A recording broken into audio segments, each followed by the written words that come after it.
Now we have a person here. I'm very happy to hear him on stage. He is invested in NFT funds and he is a speaker on stages all over the world.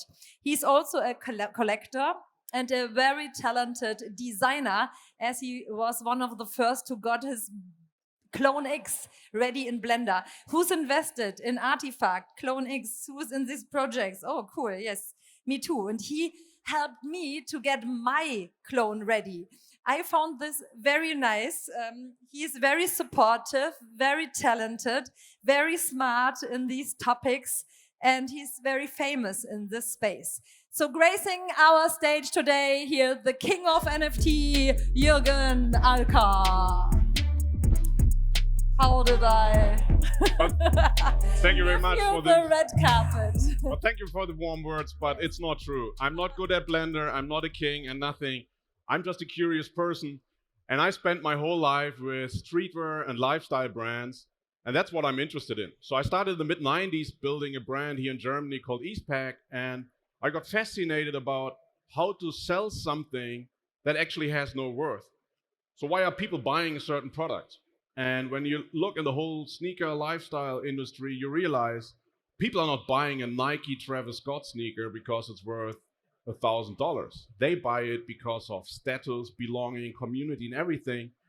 And I found all of that 80 months ago in NFTs as well. So I read a few articles. I've been in crypto since 2013. I bought a Bitcoin in 2013, sold it with a loss a few weeks later, because I thought, okay, where is this going? And I saw NFTs in 2018 with CryptoKitties, and I said, who needs that? That is dumb. Why should you buy an NFT, own it, and I can just download it? But looking deeper into it early last year, I realized all the mechanics that we're seeing in building great brands are in that world as well. Except you can touch the product. That's the only difference. So where's the difference between a Louis Vuitton handbag for 6,000 euro and an Artifact Clone X that is costing probably the same amount? The only difference is you can touch it. And that's what I found really interesting. And since more than a year, I'm doing nothing else than that. I help building Highsnobiety in that space. So what is our own strategy for Highsnobiety? We're also consulting brands, but I'm also spending time with other brands and people. And one of those persons is Mario Götze, who is really keen in getting into that space. How do you build it? What can you do? He's a clone holder as well. How can you engage in that community? And that's all very fascinating. And so I already made it to slide 1. So when people ask you to do a talk, they always ask you for the title of the talk. So you have the title 2 months prior your talk. So that was the talk I put in, and it's actually a little wrong. And it will be a driving factor, but not just a marketing case. You can build new business models on. And I'm super interested in that. So what kind of business models can you build on all of those things? And we've been hearing this buzzword over and over and over again, Metaverse. So I think we're all a little bit tired of that. And I wondered, okay, why is that a thing? And what is a good explanation for it? And looking through a certain lens, you finally realize it makes a lot of sense for brands to go into that space. Almost a year ago, when Meta announced they're going to be Meta in the future, Sean Puri, the vice president from Snap, wrote a definition on Twitter what the metaverse is. And I looked through that lens and finally realized, okay, this is the missing link why every brand should pay attention to do those. And as I'm not as smart as Sean Puri, I'm just going to read out that definition. Hot take. Everyone is wrong about the metaverse. Here's my 3-part theory. Most people think the metaverse is a place. Like in the movie Ready Player One. A virtual world like Minecraft, Roblox, or like Zach showed in the Facebook demo. But what if it's not a place? It's not a place, it's a time. A time? What the fuck? Yes, a moment in time. You know, in artificial intelligence, there's an idea of the singularity. It's a moment in time where AI becomes smarter than humans. The moment in time when artificial intelligence will be bigger than human intelligence. The metaverse is the moment in time where our digital life is worth more to us than our physical life. This is not an overnight change or an invention by some Steve Jobs type. It's a gradual change that's been happening for the last 20 years. Every important part of life goes digital. Work from factories to laptops, boardrooms to Zooms. Friends from neighbors to followers. Where do you find like-minded people? On Twitter, Reddit, Discord, etc. Games. More kids play Fortnite than basketball and football combined. Identity. Filters are the new makeup. Stories are your personal billboard to broadcast who you are. What matters more? What you look like in real life or what you look like on Instagram? Everything goes digital. Your friends, your job, your identity. And now with crypto, your assets are online too. Bored apes are the new Rolex. Fortnite skins are the new skinny jeans. If everyone hangs out online all the time, then all your flexes need to be digital. So if you play this forward another 10 to 20 years, we will cross into the metaverse. The moment in time where digital matters more to us than physical. Our attention used to be 99% on our physical environment.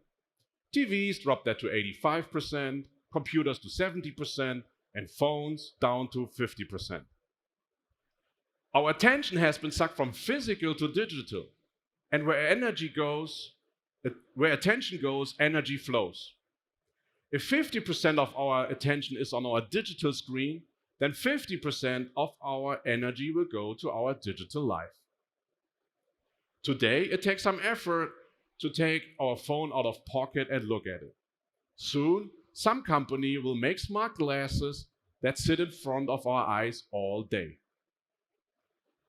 We will go from 50% attention on screens to around 90%. That's the moment in time when the metaverse starts. Because at that moment, our virtual life will become more important than our real life.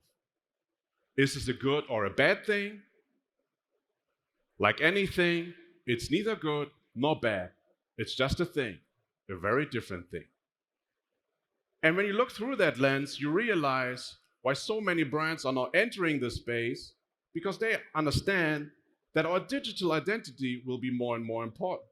So what's the status quo? So Vicky already said that a little bit. She talked about Adidas dropping 20,000 NFTs, and it's not just a marketing gimmick. They made $30 million in 30 minutes.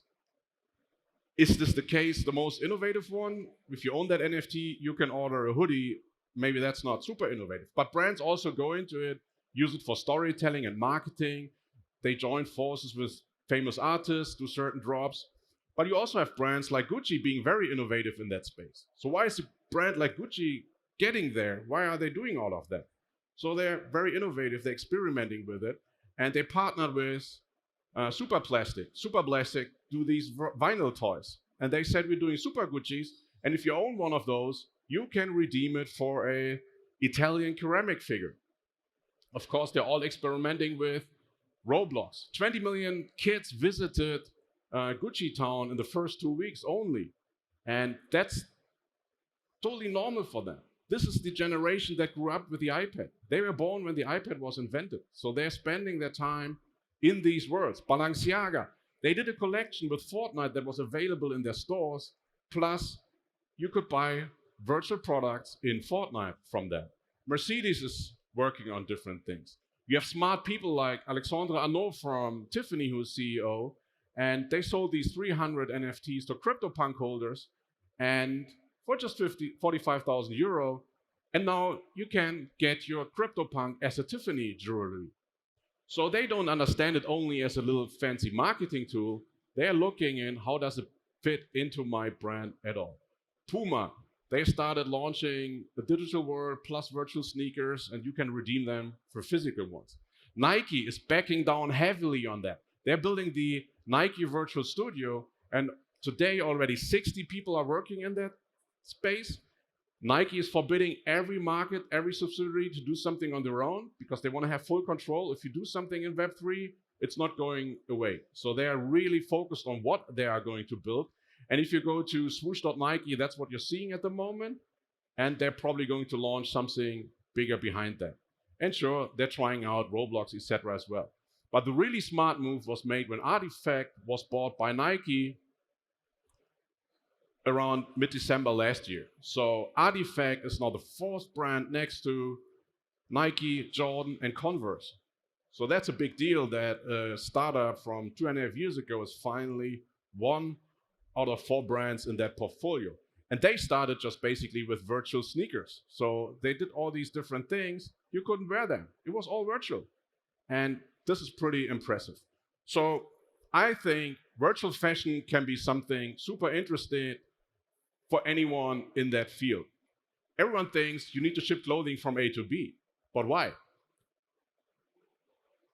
And I think virtual fashion will be huge because of digital identity. So already today, 62% of the millennials say it's more important how I present myself online than in person, because they have more followers on Instagram and TikTok than people they see them in school or friends they meet. So that's why it's so important. And on top of that, almost half of them today says of the teens, I'm almost constantly online. Can you imagine that? They're not saying I'm 10 times online a day, almost constantly online, all the time. And when you look at that, it makes total sense that you look at your virtual identity and do something with it. And at the moment, I would say there are 3 different categories of virtual fashion. So the first one is, so to say, in real life. So it's digital fashion with a physical counterpart.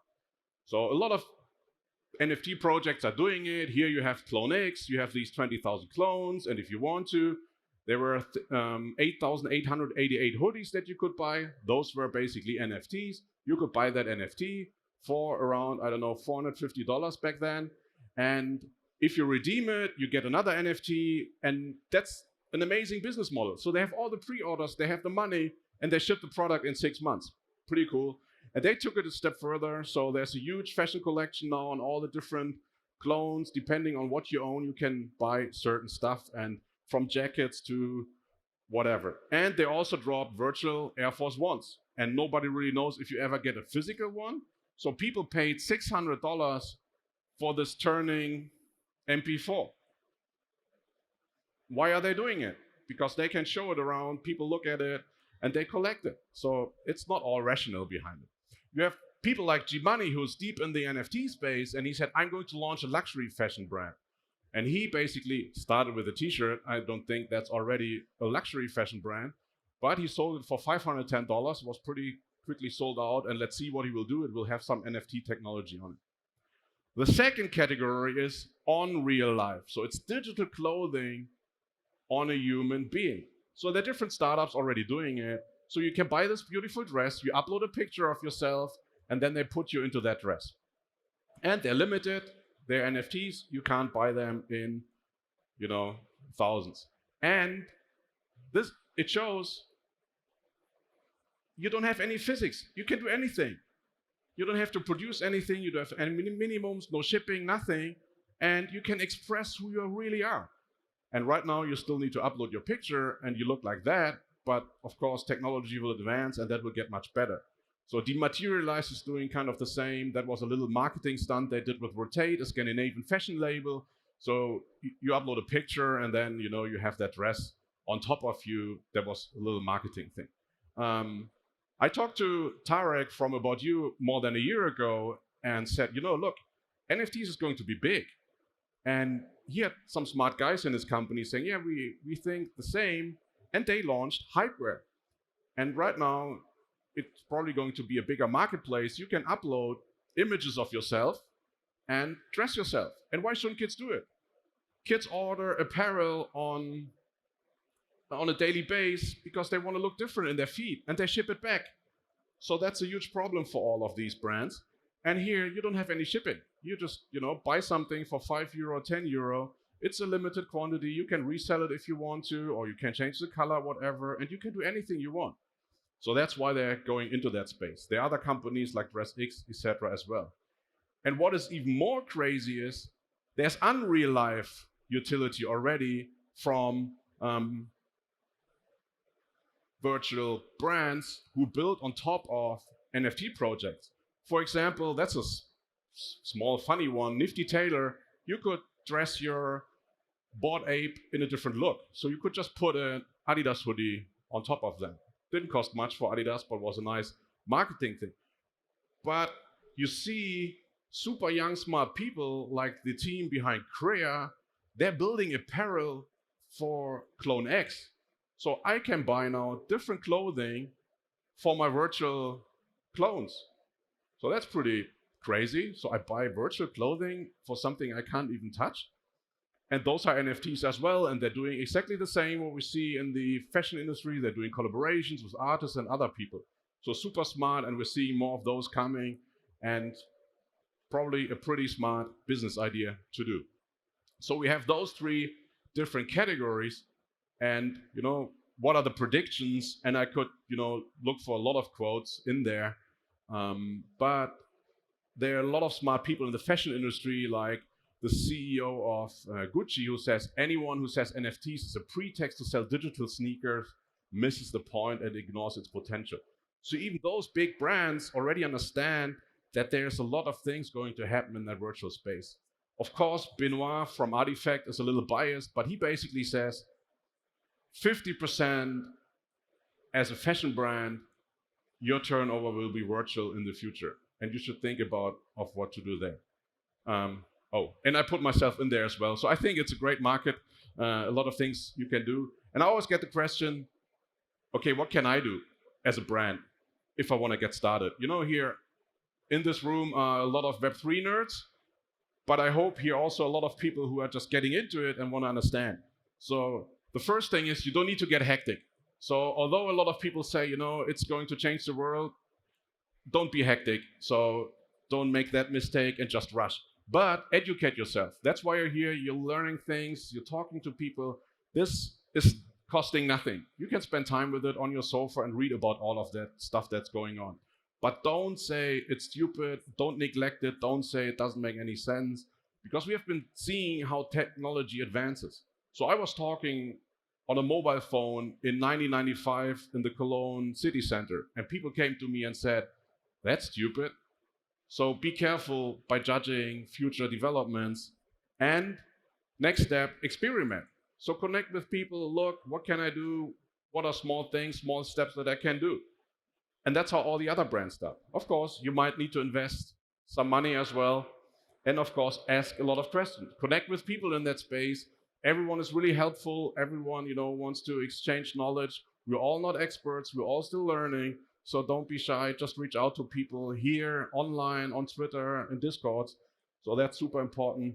Keep asking the questions, and for now, thank you very much for listening. And if you want to connect, I have 1 minute left.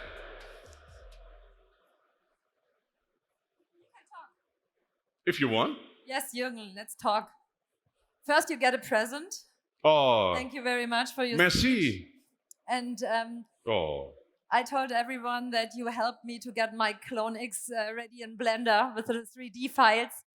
You are deep in there and making all this for yourself in the first step, or not the team, and you're deeply in the technology side. Yeah, I quit my job almost 2 years ago and had nothing to do. I was sitting in a WeWork on 6th of January last year and had no idea what to do. And I thought I'm going to be a transformation consultant or something. But everything dragged me into that space since last year. Yeah. And very nice when from you you. Dig deeper and everything. I got ready a little bit faster than I thought. And you made a wake-up call that nobody should say, this is stupid stuff. Look how many people are interested. We are so... I can hardly crazy, see it. It's so... Yes. Oh, wow. It's going to the next... So this is, I think this is the next step. And that could be great. I agree on that. Yeah.